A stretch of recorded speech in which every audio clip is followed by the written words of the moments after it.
నేను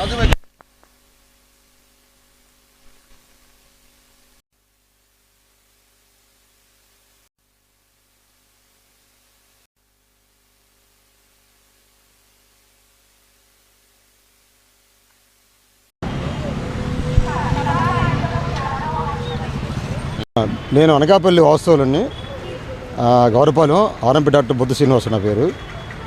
మా తాత దగ్గర నుండి వచ్చిన ఆస్తి 98 సెంట్ల విషయంలో కలెక్టర్ గారు ఏంటి, అధికారులు ఏంటి, ఉన్నత పెద్ద పెద్ద నాయకులందరూ కూడా స్పందించినప్పటికీ సీరియస్గా అక్కడ అనకాపల్లి జిల్లా కలెక్టర్ గారు కూడా స్పందించినప్పటికి కూడా ఎంఆర్ఓ గారు, విఆర్ఓ, ఆర్ఐ, సర్వేయర్ గారు వీళ్ళు మాత్రం అస్సలు స్పందించకుండా సర్వేయర్ గారితో సహా మహా దారుణంగా వ్యవహరిస్తారండి.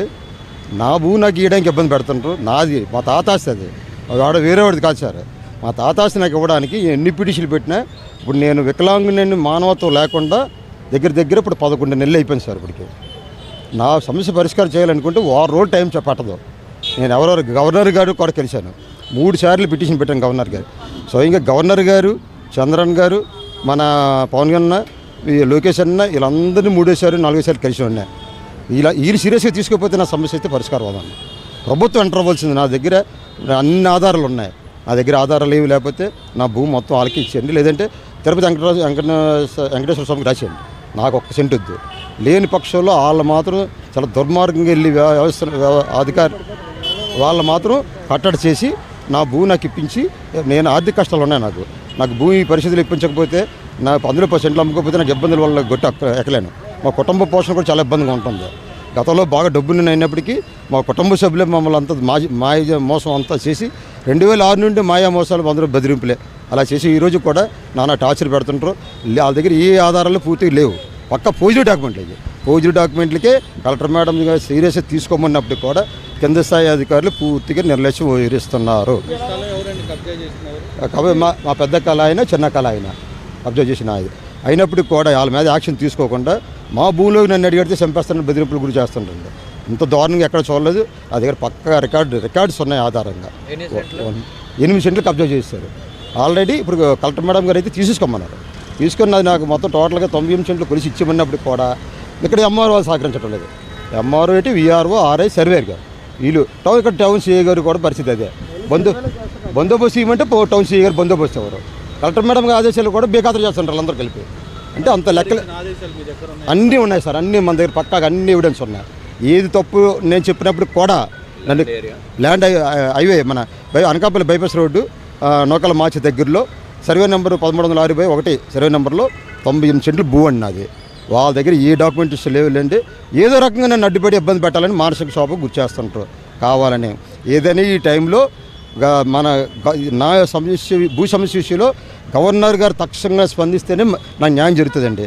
లేదంటే గౌరవ ముఖ్యమంత్రి అయినా స్పందించాలి సీరియస్గా, మన డిప్యూటీ సీఎం గారైనా స్పందించాలి, తర్వాత లోకేష్ అన్న స్పందిస్తేనే నా సమస్య క్లియర్ అవుతుంది. లేదంటే అవ్వదు. క్లియర్గా చెప్తున్నాను. ఏంటంటే అధికారులు పూర్తిగా అవతల వ్యక్తులు ఇప్పుడు 4 ఫ్యామిలీ, ఇన్నాళ్ళైతే 2 వరకు వచ్చేవారు ఫ్యామిలీలు, ఇప్పుడు 4 ఫ్యామిలీలు కలిశారు. నాది ఏదో రకంగా నన్ను ఇబ్బంది పెట్టి నా ఆస్తి దోషియాలని. మా కుటుంబం చచ్చిపోయినా పర్లేదు కానీ వాళ్ళ ఆస్తి దోషియాలి. నేను ఎప్పుడు తప్పు చేయను సార్. వాళ్ళు తప్పు చేసే వాళ్ళు ఎవరు కూడా చట్ట ప్రకారంగా వాళ్ళు 13 మంది ఇప్పుడు నన్ను ఇబ్బంది పడుతుంటారు. 13 మందికి జైలు పాలు చేయవలసింది. వాళ్ళు జైలు వేస్తే దారిలోకి వస్తారు, లేకపోతే వచ్చే ప్రసక్తి లేదు. అధికారులు పూర్తిగా వాళ్ళ 9 డబ్బున్న వాళ్ళ వైపు కొమ్ము కాస్తూ వాళ్ళకి అమ్ముడిపోయారండి. పక్కాగా ఎంఆర్ఓతో సహా వాళ్ళకి అమ్ముడిపోయారు కాబట్టి నాకు ఈ పరిస్థితి. లేకపోతే ఏంటంటే ఎంత దారుణం. పక్కా ఎవరు ఆలిచ్చిన ఎవిడెన్స్ అన్నీ కలెక్టర్ గారి ఆదేశాలు కూడా పాటించలేదంటే దాన్ని బట్టి అర్థం చేసుకోండి. అంత దారుణంగా వ్యవస్థలు ఉన్నాయి. ఈ మధ్య 2 మంత్స్ బ్యాక్ ఒక వీఆర్ఓ దొరికిపోయాడు ఏసీబీ ట్రాప్లో, జైల్లో ఉన్నాడు అతను. అలాంటి పరిస్థితులకు తెస్తారు కానీ ఇలా వదలరు. మామూలు న్యాయం చేయరు అధికారులు. ఎంఆర్ఓ గారు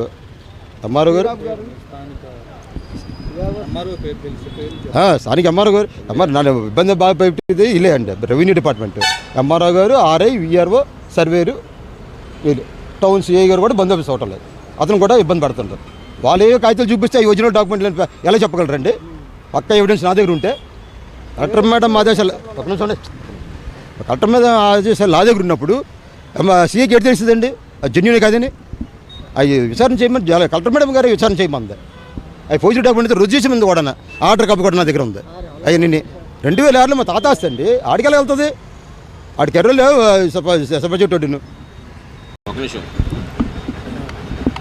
నేను జనసేన ఆఫీసు కంప్లైంట్ ఇప్పటికి 6 సార్లు ఇచ్చానండి. పవన్ కళ్యాణ్ కూడా లాస్ట్ టైం కలిశాను. సీరియస్గా తీసుకోమన్నప్పుడు కూడా ఇక్కడ పూర్తిగా అక్కడ అనకాపల్లి జిల్లా అధికారులు మాత్రం సీరియస్గా తీసుకోవటం లేదు. మెయిన్ భయం లేదండి. ఈ అధికారులకి ఏంటంటే ప్రభుత్వం అంటే భయం లేదు. అదే నా బాధ. పక్కా కూటమి నాయకుని నేను. నాలాంటి న్యాయం చెప్పి తీలాలో చేస్తారండి. హ్యాండిక్యాప్ట్ అంటే కాలు అవుకు అయినప్పటికి కూడా నేను ఇప్పుడు 11 నెలలు పెట్టి ఫైట్ చేశాను. అన్ని ఆర్డర్స్ ఉన్నాయి నా దగ్గర. అన్ని ఆర్డర్స్ తెచ్చుకున్నప్పుడు కూడా ఇంకా ఇబ్బంది పడతాను కావాలని. వాళ్ళ దగ్గర ఏ పాస కూడా లేదు. లేనప్పుడు కల వాళ్ళకి డబ్బు ఉంది. డబ్బు వైపు కమ్మ వస్తుంటే అధికారులు అందరూ అంటే దొంగలు దోపిస్తున్నట్టు నన్ను కావాలని ఇబ్బంది పెడతారు. అది న్యాయం చేయండి సార్.